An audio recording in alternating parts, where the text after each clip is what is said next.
Tffany Tomato was one of the most popular ready-to-wear brands of the 90s in Turkey. Thanks to its focused sales policy, it managed to be recognized among young population, especially university students all over the country. The firm went bankrupt in 1997 after announcing a debt of $35 million. We tried to examine the strategic infrastructure behind the story and its aftermath. Right focusing strategy. The strategy called focusing among competitive strategies is to focus on a certain segment of the market, instead of on all of it. In this context, the company followed these steps. The product range consisted mostly of sports and designs that young people would prefer. Especially winter clothing designs had become quite popular. The brand has increasingly focused on this segment, especially in cities where universities are located. The prices had been determined considering this customer segment.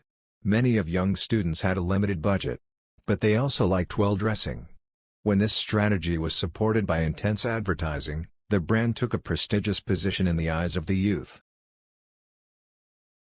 Wrong and uncontrolled growing. By the mid-90s, the company had more than 400 franchise stores all over the country.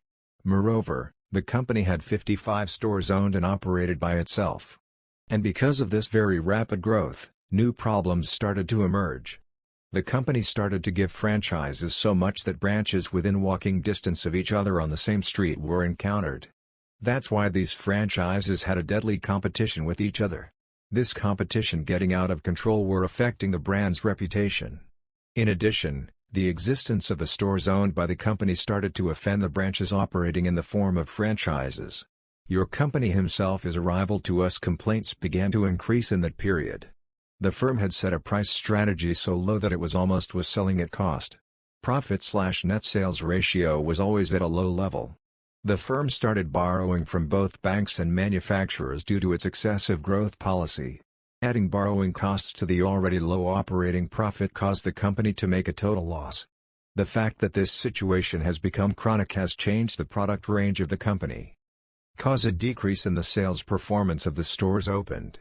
Moreover, new players began to enter the market. Finally, in 1997, the founder declared bankruptcy due to debt of approximately $35 million. After the brand changed hands a few times, today it only works on women's clothing. Conclusion.